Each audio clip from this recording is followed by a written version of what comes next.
Brigadier साहब, सबसे पहले तो मैं आगाज़ आपसे करना चाहूँगी, और सर ये जो केओस इस वक्त फैला हुआ है, इस केओस की मैं सूरत हाल को समझने की आपसे कोशिश करूँगी। अमेरिका अगर मुज़ाकरात चाहता है, अमेरिका अगर जंग बंदी चाहता है, तो इसराइल जो बहुत बड़ा स्पॉयलर है उसे ठीक से रोक क्यों नहीं पा रहा? और सर ये जो एक फ़ोन कॉल है जो इस वक्त बहुत ज़्यादा तवज्जो का मरकज़ बनी हुई है और हर कोई इस बारे में बात कर रहा है, जो नेतन्याहू और ट्रंप के दरमियान हुई है, जिसमें थोड़ी तल्ख कलामी भी हुई है, सर क्या कहेंगे आप इस पे?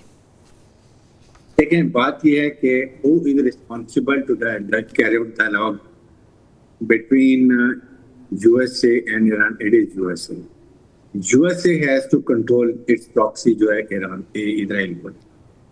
और बात यह है कि आपके कैसे उसकी मजाल है, आपने उसके कहने पे इतना बड़ा अटैक कर दिया ईरान के ऊपर, उसके बाद आपको 60 दिन में कितनी कीमत उठानी पड़ी, कितनी एम्बेरसमेंट आपको उठानी पड़ी, जंग भी आप जीत नहीं सके, आप अपने टारगेट से अचीव नहीं कर सके, अमेरिकन पब्लिक में आपकी पॉपुलैरिटी आपने डाउन कर ली, कांग्रेस और सेनेट भी कुछ नहीं है, पूरी दुनिया कुछ नहीं है, आपने दुनिया को इकोनॉमिक क्राइसिस में डाल दिया, एनर्जी क्राइसिस में डाल दिया, फूड सिक्योरिटी क्राइसिस में डाल दिया।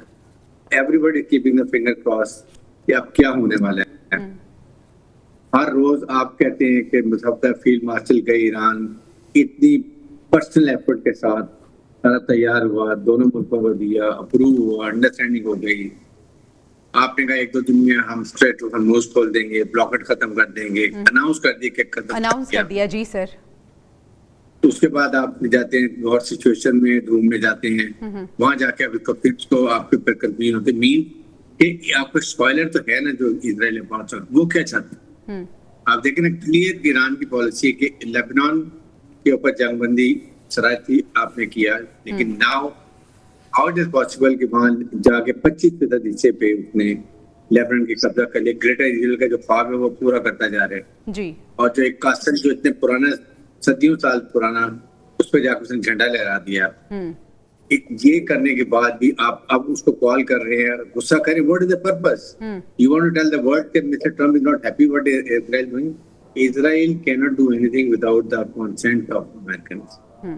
क्या प्रेसिडेंट ट्रम्प ने गाजा में जो भी जुल्म हो रहा है, जो बर्बरियत हो रही है, क्या वो रोक लिया? नहीं रोका। बोर्ड ऑफ पीस बनाया, वो कहाँ गया?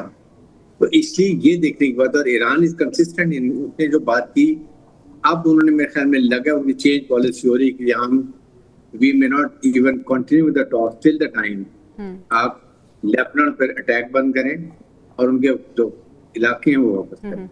अच्छा ब्रिगेडियर साहब, ईरान एक अबूरी माहिदे के हवाले से भी बात कर रहा है। ये अबूरी माहिदा, इससे पहले कि मैं आपसे वो जो सवाल मैं पूछना चाह रही थी वो पूछूं, मैं आपसे ये जानना चाहूँगी कि सर ऐसा ही होगा कि जैसे ईरान पे अटैक करके इन्होंने कहा था कि हमने प्रीएम्प्टिव अटैक किया है, तो अब जब लेबनान पे हमला हो रहा है, अगर हिजबुल्लाह की तरफ से जवाब दिया जाएगा तो तब भी यही ड्रामा किया जाएगा कि हमने किसी खतरे के पेश नज़र ऐसा किया था कि यहाँ से ऐसा होना ही होना है?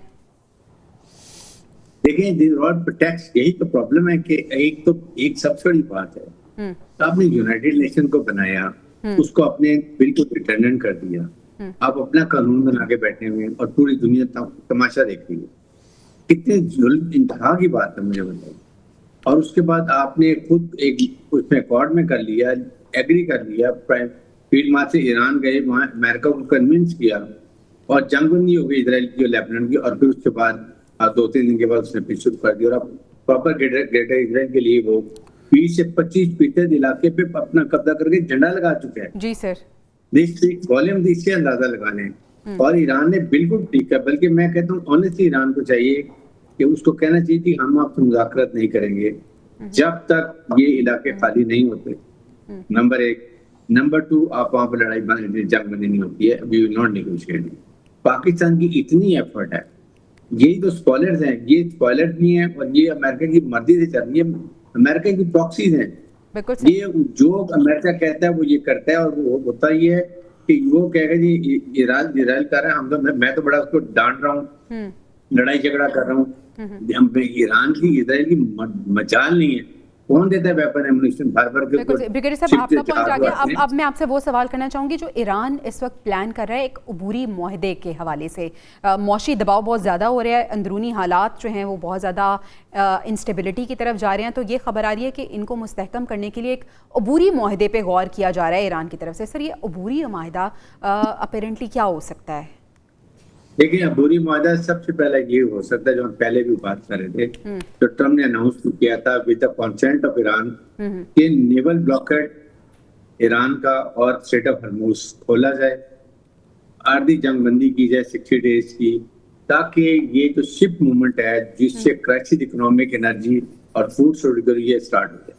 ठीक है। देन यू से ये मेन अबूरी ये जिसमें ईरान का भी ऑयल निकलना शुरू हो जाए चाइना के लिए, मिडिल ईस्ट की गैस, कतर की और सऊदी अरब का ऑयल, ये जहां जहां जाता है वहां जाना शुरू हो जाए, स्टेट नॉर्मल मूवमेंट शुरू हो जाए, ये प्रॉपर्टी के स्टार्ट और जंगबंदी स्टार्टिंगली बढ़ जाए। दैट मीन्स कि जो आपकी शिप मूवमेंट है, लॉजिस्टिक मूवमेंट है, वो स्टार्ट हो जाएगी और दुनिया जो इकोनॉमिक एनर्जी और फूड शॉर्ट क्राइसिस के अंदर है वो खत्म हो जाएगी, एटलीस्ट उनको रिलीफ मिलनी शुरू। लेकिन दैट इज इन टर्म एक मुआहदा कर लें, अंडरस्टैंडिंग कर लें, साइन ना करें, कोई जरूरत नहीं, फेज 1 कह दें, जैसे हमने बात की थी पहले कि इससे पहले शायद ये हो जाए। लेकिन हर दफा प्रेसिडेंट ट्रम्प एक नई शिक डाल देते हैं, नई शिक डाल देते हैं, जिसकी वजह से हो जाता है ये। अब field marshal I am sure कि वो अभी भी कोशिश कर रहे होंगे कि एक अबूरी मुआहदा हो जिसमें ये चीजें शामिल हो जाएं, और इसके बाद बैठ के 2-3 हफ्ते के बाद जब भी कहीं कन्वर्ज ऑन डिफरेंट पॉइंट, फिर पाकिस्तान में मुज़ाकरात में बैठ के पढ़ना। बिल्कुल ठीक।